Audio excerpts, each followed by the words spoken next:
අද දවසේ අපි කතා කරන්නේ ළමයින්ට උණක් හැදුනොත් කොහොමද ඒක මැනේජ් කරගන්න කියන එක. මේ හැමදේම කරන්න මුලින්ම උණ කටුවක් තියෙනවා. උෂ්ණත්වමානයක් තියෙනවා. තර්මෝමීටරකින් තමයි ওই වැඩ ටික කරගන්න ඕන. මුලින්ම උණ මැන ගන්න ඕන. උණ මැනගෙන පුළුවන් නම් සටහනක් කරගෙන එන්න ඕන. ඔබගේ පිටතට දැනෙන උෂ්ණත්වය සමහර වෙලාවට අඩු වෙන්න පුළුවන්, වැඩි වෙන්න පුළුවන්. ඒ උෂ්ණත්වමානකින් ඔබ මැන ගන්න විට ඒකේ නිවැරදිම අගය ලබා ගන්න පුළුවන්. ඉතින් මේ උණ ඇයි මෙච්චර අපි වැදගත් කියලා කතා කරන්නේ? අද බොහෝ වෛරස් උණ, බැක්ටීරියා උණ, තවත් ක්ෂුද්‍ර ජීවීන් නිසා ඇතිවන උණවන් වර්ග ගොඩක් තියෙනවා. ඉතින් මේ උණ හැදුණු අවස්ථාවේදී ළමයාගේ ශාරීරිය තුල වෙනස් වෙන දේවල් ටිකක් තියෙනවා. එකක් තමයි ඔවුන්ගේ ශාරීරිය තුල විචලනය සිදු වෙනවා. ඒ වගේම ශරීරයේ උෂ්ණත්වය වැඩි නිසා ප්‍රෝටීන වල පොඩි වෙනස් වීම් සිදු වෙනවා. ඒ වගේම මොළයට හානි වෙන්න පුළුවන්. ඒතකොට මේ වගේ අවස්ථාවකදී අපි බොහෝසේ පරිස්සම් වෙන්න ඕන.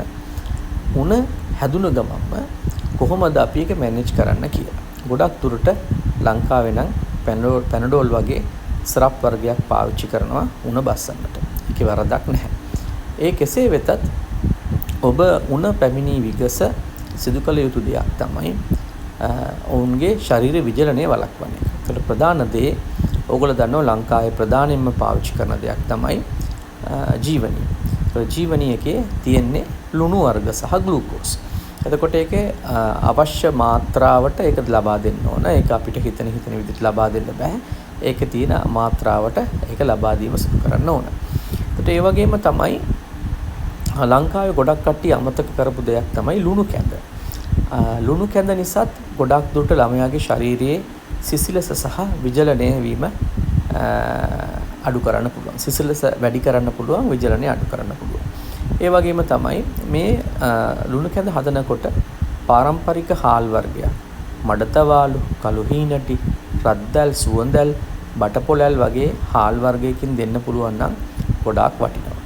සාමාන්‍යයෙන් කැකුළු හාල් වලින් දුන්නත් කමක් නැහැ. ඉතින් මේ උණ තියෙන අවස්ථාවලදී ගොඩක් දුරට ශරීරයේ මුලින්ම ශාරීරික විශේෂම ඉකිලි කිහිලි කොටස් වල අපි විශේෂම ඒ තැන් අපි ඇවිල්ලා ජලයෙන් හොදනවා. එහෙම නැත්නම් රෙදි කඩකට ජලය පොඟවලා එතන පිහදානවා. ඉතින් නලල පිහදානවා. සමහරු ඕඩිකොලොන් ඇවිල්ලා ඔළුවේ ගන්නවා. එතකොට මේ ආකාරයටත් උණ බස්සන්න පුළුවන් වුණත් තදබල උණ අවස්ථාවකදී අපි කල යුත්තේ මුලින්ම ශරීරයේ උඩු කොටස, ශරීරයේ විශේෂයෙන්ම බෙල්ලෙන් පහළ කොටසට වතුර දාලා sannivedanaya මොළය දක්වා ආවන් පස්සේ අපිට විශේෂයෙන්ම ඔළුවට වතුර දාන්න පුළුවන්. මෙහිදී සැලකිලිමත් වෙන්න ඕන වතුර දමනකොට කෙලින්ම ඔළුවට වතුර දොදා මුලින්ම ශරීරයට sannivedanaya ලබා දෙන්න ඕන. දැන් නාවන්න යනවයි කියලා. සාමාන්‍යයෙන් කුඩා දරුවන්ව නාවනකොට පොඩි අපහසුයක් එන්න පුළුවන්. ඔවුන්ට විශේෂම නාස්පුඩ පුඩු වලට වතුර යන නිසා ශ්වසන අපහසුයක් එන්න පුළුවන්. එතනදී බොහොම පරිස්සමෙන් සිදු කරන්න ඕන.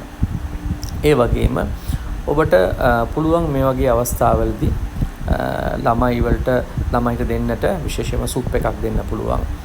ඒ සුප් එකට පොඩ්ඩක් පොලොස් වගේ දෙයක් තම්බලා දාලා දෙන්න පුළුවන් නම් ගොඩක් හොඳයි. හැබැයි ගොඩක් ජීර්ණය අපහසුයි මේ වෙලාවට. බොහොම අඩුවෙන් ජීර්ණ වෙන දේවල් දෙන එක ගැන සැලකිලිමත් වෙන්න ඕන.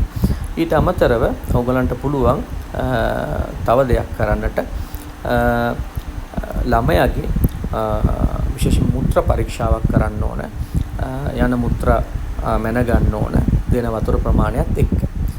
මෙතනදී වඩාත් වැදගත් වෙන්නේ ඩෙන්ගු වගේ රෝගවලදී සාමාන්‍යයෙන් මේක සිදු කරනවා. මේ වගේ වෙලාවදී වමනය තියෙනවා නම් අපිට පෝෂණය ගැන ගොඩක් හිතන්න වෙනවා. ඉතින් මේ වගේ අවස්ථාවලදී ගොඩක් අවධානය යොමු කරලා තියෙන්න ඕන විශේෂයෙන්ම ළමයෙක්ට ෆිට් එක හැදෙන්න නැතුව ඉන්නට. ඔයගොල්ලෝ දන්නවා ඔය වලිප්පුව කියලා කියන්නේ. උෂ්ණත්වය වැඩි වෙනවත් එක්ක ළමයාගේ වලිප්පුව හැදෙනවා. ඒ වගේ වෙලාවට ළමයාගේ වර්ධනය ගොඩක් දුරට අඩු වෙනවා. එයාගේ කතා කිරීමේ හැකියාව, ඒ වගේම ඇවිදින ළමයෙක් නම් ඇවිදින එක අඩු වෙනවා. එයාගේ මාංශ පේශිවල ක්‍රියාකාරීත්වය අඩු වෙන්න පුළුවන්.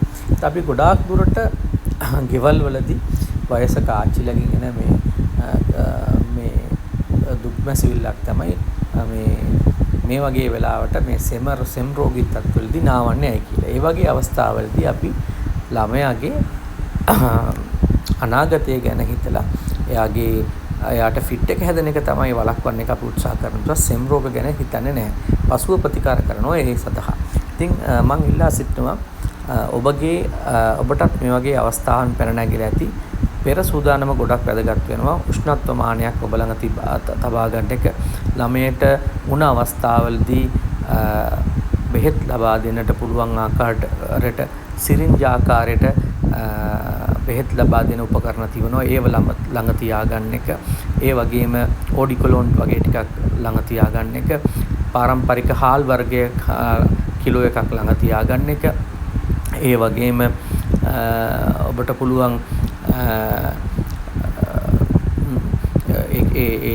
ජීවනී වගේ මේ ශරීරයේ විජලනය වන දේවල් වලින් ආරක්ෂා වන දියර වර්ග ළඟ තියාගන්න. මේ පෙර සූදානම හරි වැදගත් ළමයෙක්ට උණ වගේ අවස්ථාවකදී ප්‍රතිකාර කරන්න. නම් තවත් දවසක හමුවමු. ස්තුතියි.